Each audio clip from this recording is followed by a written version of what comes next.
Welcome. Take a deep breath in and slowly let it out.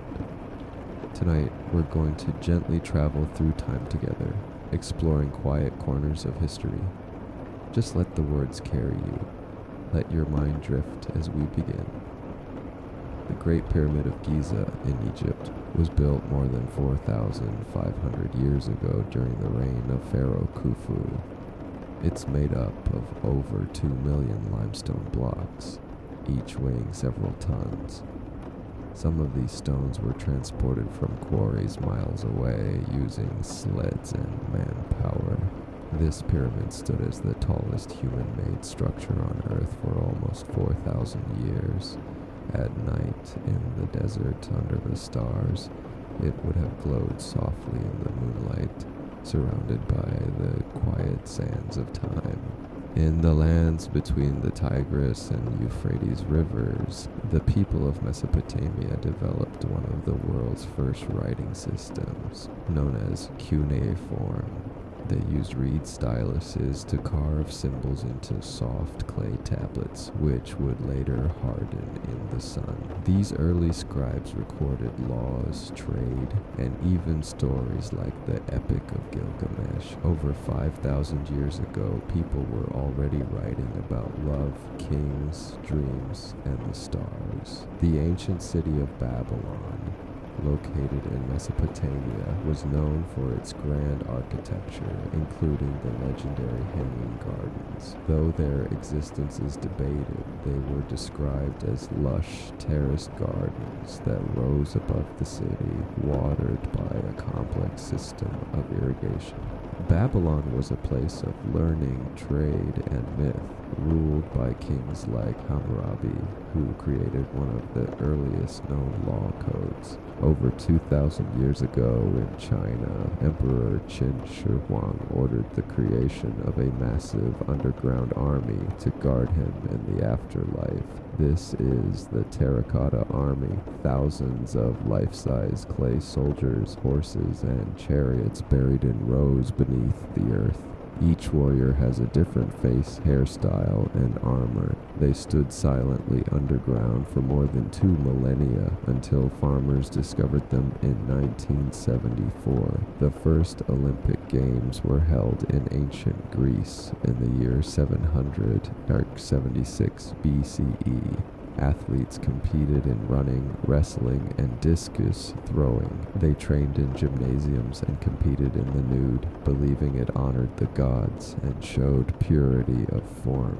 The games were held in Olympia and dedicated to Zeus. Victors were crowned with olive wreaths and their names were carved into stone. Greek philosophers like Socrates, Plato, and Aristotle spent their lives asking questions about the world. What is justice? What is truth? What is the good life? They taught in open courtyards and wrote dialogues that are still studied today. Their thoughts helped lay the foundation for Western philosophy. The Roman Empire built thousands of miles of roads connecting cities across Europe, the Middle East, and North Africa. These roads were so well made that many are still used today. One of the most famous, the Appian Way, connected Rome to the southeastern coast of Italy. Romans also developed early forms of concrete and used it to build aqueducts, temples, and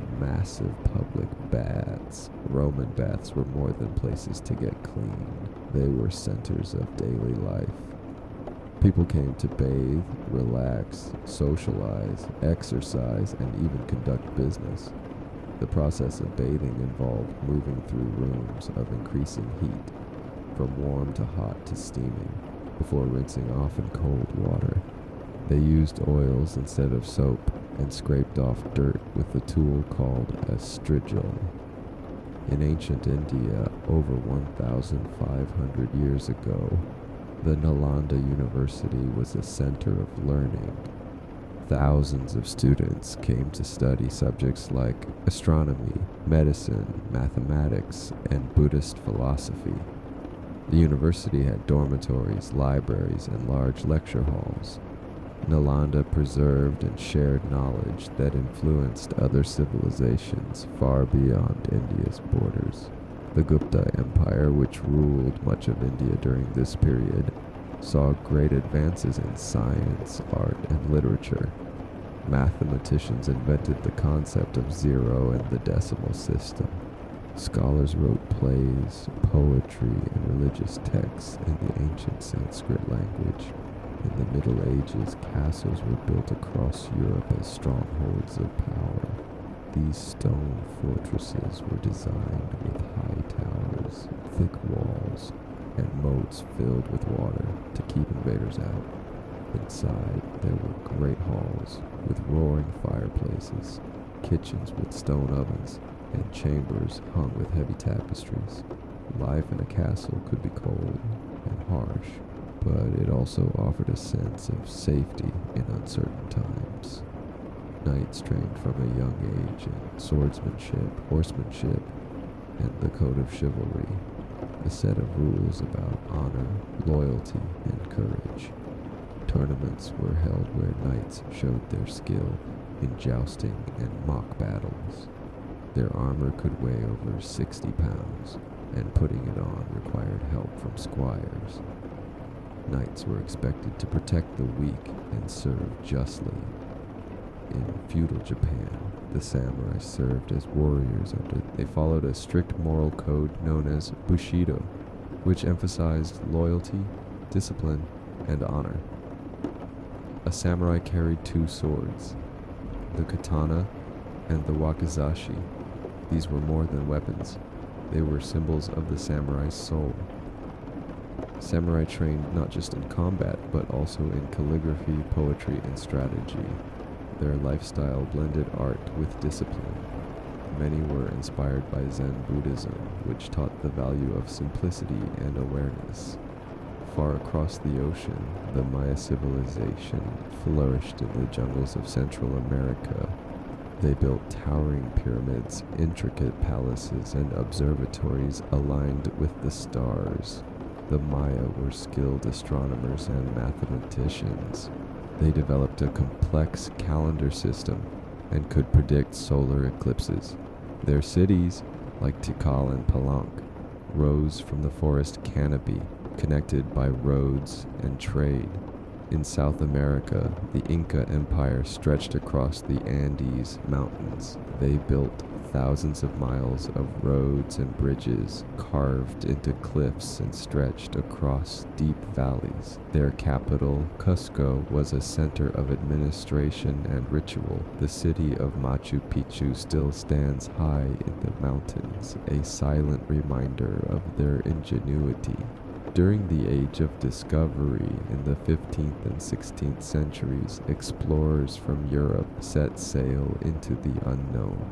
They navigated by the stars and followed maps that were often inaccurate. Christopher Columbus reached the Americas in 1492, while Ferdinand Magellan's expedition became the first to circumnavigate the globe. Though Magellan died during the journey, his ships completed the voyage.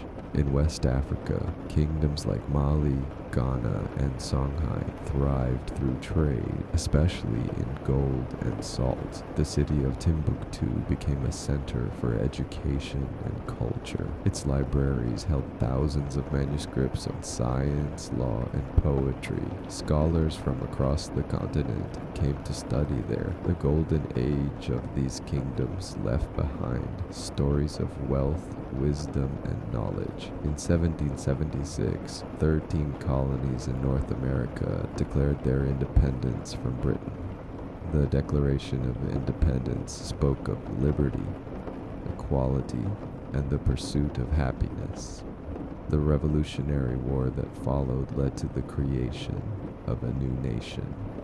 This moment marked a turning point in world history as ideas of democracy began to spread. The 19th century brought massive changes.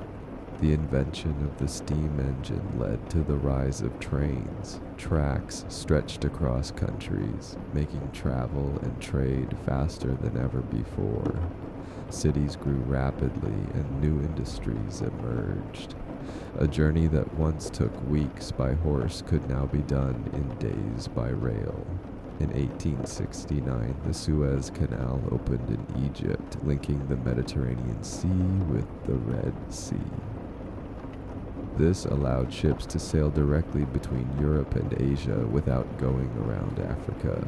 The canal changed global trade forever, saving time, money, and effort. It remains one of the busiest waterways in the world. In the 20th century, humanity reached new heights. In 1969, American astronaut Neil Armstrong stepped onto the surface of the moon. His words were, "That's one small step for man, one giant leap for mankind." The Apollo 11 mission showed that humans could leave our planet and return safely. Later, the launch of satellites, the creation of the internet, and advances in medicine and transportation reshaped how people live, work, and connect. Our shared past continues to echo in each moment. In ancient Turkey, the city of Göbekli Tepe was built over 11,000 years ago. Long before writing, wheels, or metal tools, people gathered to carve massive stone pillars. These stones were arranged in circles and decorated with animals, foxes, birds, snakes. It may have been a temple or a place of ceremony. Today it stands as one of the oldest known human-made structures. Around 3,000 years ago, the Olmec civilization emerged in what is now southern Mexico. They are known for their colossal stone heads, carved from single blocks of basalt. Each head is unique with distinct facial features and helmets. These statues may have represented rulers or warriors, standing watch over ancient plazas. On the island of Crete, the Minoan civilization thrived over 4,000 years ago. Their palace at Knossos had hundreds of rooms, colorful frescoes, and advanced plumbing systems. They worshipped goddesses, danced in rituals, and sailed across the Aegean Sea in long ships.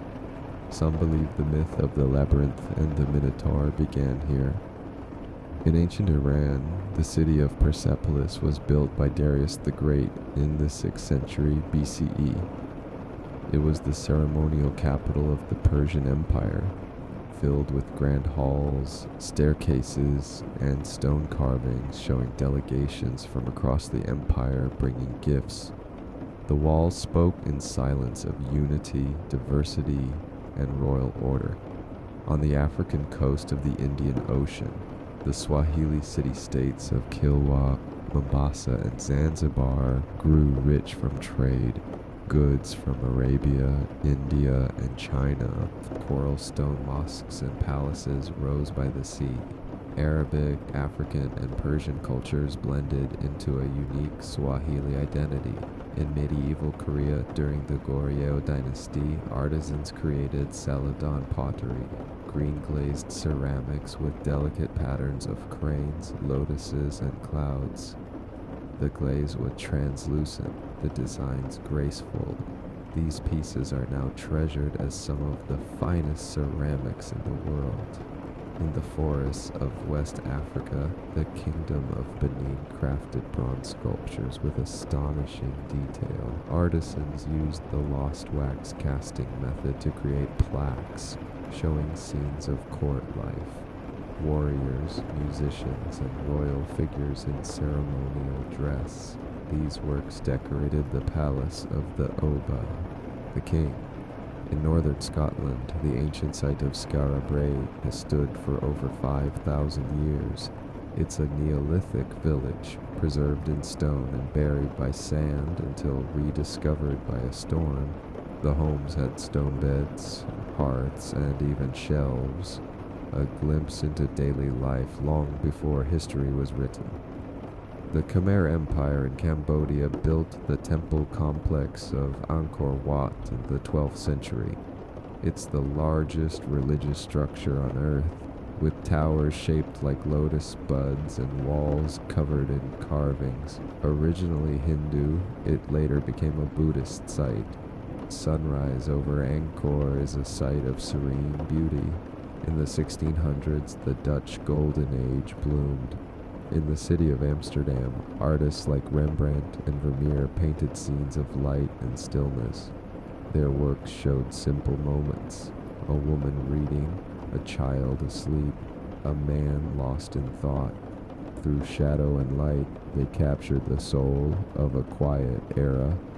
In the American Southwest, the ancestral Puebloans built homes into cliffs, like those at Mesa Verde.